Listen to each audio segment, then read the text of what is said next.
안녕하세요. 재테크농부입니다. 어제 국채금리가 2019년 이후 처음으로 1.9까지 급등했는데요. 왜 나스닥은 하락하지 않았을까요? 이 사항을 분석함으로써 어떻게 투자 방향을 짜야 될지 한번 분석해 보겠습니다. 그럼 바로 시작하겠습니다. 구독과 좋아요 부탁드립니다. 해당 영상은 개인적인 의견일 뿐 참고만 부탁드립니다. 어제 나스닥은 1.58% 상승하며 고점 대비 12.6% 하락했는데요. 상승의 원인은 바로 아마존이었습니다. 아마존이 13.5%까지 올랐습니다. 하지만 어제 시장 역시나 처음부터 상승한 게 아니었습니다.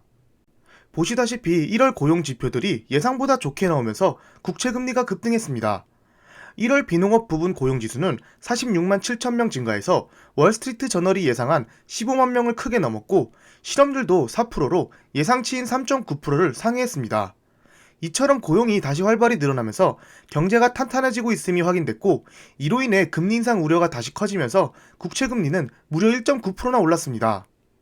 보시면 1.9%라는 수치는 전고점을 뛰어넘은 수치이며 2019년 말 이후 최대치로 올라간 것인데요.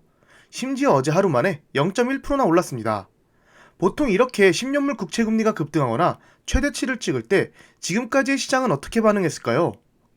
작년 2월 국채금리가 갑자기 급등했을 때 나스닥은 고점 대비 10.6%나 급락했습니다. 지금 보시는 초록 네모 부분입니다. 나스닥은 10년물 국채금리가 낮아질 때까지 박스권을 보여줬습니다. 그 다음은 작년 9월과 10월 테이퍼링 이슈로 10년물 국채금리가 올랐을 때 나스닥 상황입니다. 그 당시에는 7.3%나 하락했는데요. 그렇다면 가장 최근 시장도 봐보겠습니다. 최근 겪었던 하락장의 가장 큰 원인은 역시나 금리 인상과 양적 긴축 우려였습니다. 보시다시피 10년물 국채금리가 급등하면서 전고점을 뚫었고 나스닥은 큰 급락이 나왔습니다. 이번 하락장에 나스닥은 고점 대비 약 18%가량 하락했는데요. 10년물 국채금리가 박스권을 유지하면서 나스닥이 최근 반등했는데 어제 또다시 10년물 국채금리가 급등하면서 전고점을 뚫었습니다. 하지만 나스닥은 어떻게 반응했을까요? 파란색 나스닥 차트에서 작게 보이지만 1.58% 상승했습니다. 금리 상승은 고밸류에이션을 가지고 있는 기술주들한테 안 좋은 영향을 주며 나스닥이 하락해야 했지만 최근 기술주들의 실적이 잘 나오면서 실적이 하락을 막은 것이죠. 빅테크들의 실적이 잘 나오면서 이제는 더 이상 시장은 금리 인상으로 크게 하락할 일은 없지 않을까 생각됩니다. 앞서 보여드렸다시피 작년부터 꾸준히 금리 인상 관련된 악재를 선반영했고 IT 버블 때와 달리 실적이 잘 나오고 있기 때문에 고밸류에이션을 뒷받침해주고 있습니다. 그리고 중요한 건 금리 인상을 한다는 것은 경제가 좋다는 뜻입니다. 고용 지수가 잘 나와서 10년물 국채금리가 급등한 것만 봐도 알 수 있습니다. 경제가 좋아지면 기업들은 어떻게 될까요? 기업들 또한 좋아질 수밖에 없습니다. 경제가 활성화되기 때문이죠.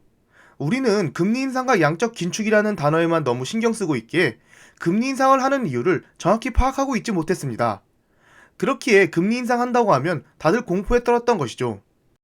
개인적으로는 이런 금리 인상이 빅테크 기업들한테는 좋다고 생각하는데요.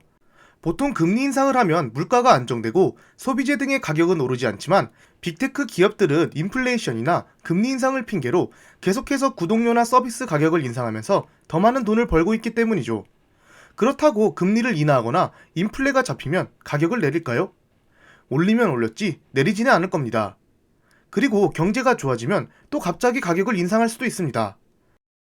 이렇듯 한 번 올린 가격은 다시 내려가지도 않고 여러가지 핑계를 대면서 가격을 올릴 수 있기에 빅테크들이 금리 인상에도 잘 버틸 수 있다고 생각합니다.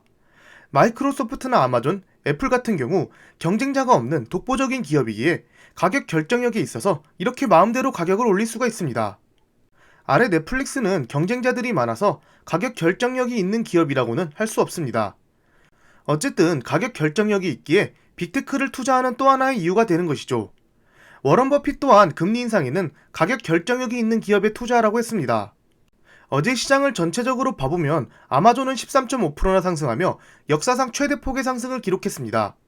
포드는 실적이 잘 안 나와서 하락했고 GM 또한 같은 영향을 받아서 같이 하락했습니다. 보시면 고밸류에이션인 소프트웨어 기업들이 크게 상승했는데요. 국채 금리가 급등하고 신고가를 뚫었음에도 불구하고 전혀 개의치 않고 상승했습니다. 이것 또한 시장이 금리 인상에 어느 정도 적응했다고 생각됩니다. 국채 금리와 원유 상승에 따라 금융주와 에너지들이 좋은 흐름을 보여줬습니다. 여기서 관심 가져볼 만한 종목 몇 개를 간단히 보여드리겠습니다. 제가 최근 영상에서 매수했다고 말씀드린 ASML과 다른 반도체 장비 주식인 어플라이드와 램리서치입니다. 가장 위에가 ASML, 두 번째가 어플라이드, 마지막이 램리서치입니다. 보시면 ASML이 27%로 가장 크게 하락했고 어플라이드와 램리서치는 최근 박스권을 뚫으며 급등했지만 다시 박스권 하단까지 온 상황입니다. 이 세 개 기업은 반도체 제작 과정 중에서 없어서는 안 될 장비를 제공하는 반도체 장비 대장주라고 할 수 있습니다. 제가 매수한 이유 중 하나가 바로 이 PER인데요. 세 개 기업 모두 PER이 상당히 낮은 값까지 내려왔습니다. 아무래도 ASML이 반도체 장비 회사 중 가장 핵심적인 장비를 독점 공급하는 업체이기에 기대감이 많이 반영돼서 PER이 다른 업체들과 달리 조금 높은 것을 볼 수 있습니다. 코로나 당시에 세계 기업 최저 PER을 보면 지금보다는 낮지만 현재와 그렇게 큰 차이라고는 할 수 없습니다. 그때보다 이 세계 기업 매출은 훨씬 증가했고 S&P PER이 30 이상 상승한 것을 보면 상당히 저평가되어 있다고 볼 수 있습니다. 그리고 2차전지 ETF인 LIT도 유심히 보고 있는데요. 아직도 전기차 시장은 초입이고 2차전지가 크게 성장할 것은 누구나 알고 있지만 최근 급등해서 쉽게 투자하지 못했습니다. 하지만 최근에는 고점 대비 19%나 하락했습니다. ETF가 이렇게 크게 하락하기 힘든데 아무래도 급등했기에 조정을 많이 받은 듯합니다. 참고로 수수료가 0.75%로 높은 편이고 배당은 0.1%로 거의 없다고 보시면 됩니다. 그리고 LIT ETF 나라별 구성을 보면 중국이 40% 이상으로 구성되어 있는데 이것은 투자할 때 꼭 참고하셔야 할 듯합니다. 그 다음은 헬스케어 ETF 1위인 XLV와 친환경 ETF인 ICLN인데요. 헬스케어 ETF인 XLV는 그나마 크게 하락하지 않았지만 친환경 ETF는 엄청나게 하락했습니다. 저는 지금 보시는 ETF 두 개를 예전에 매수해서 계속 들고 있는데 이번 하락장에서는 추매하지 않았습니다. 좀 더 안정적인 투자와 오랜 시간 투자하실 수 있는 분들은 ETF 투자도 나빠 보이지 않습니다. 말씀드린 세계 ETF 산업은 미래에 더 커질 시장이기 때문에 시간만 있다면 좋은 수익을 보여주지 않을까 생각됩니다. 제가 소개해드렸다고 무작정 따라서 투자하시지 마시고 꼭 따로 분석하시고 다른 자료도 찾아보신 후에 결정하셔야 합니다.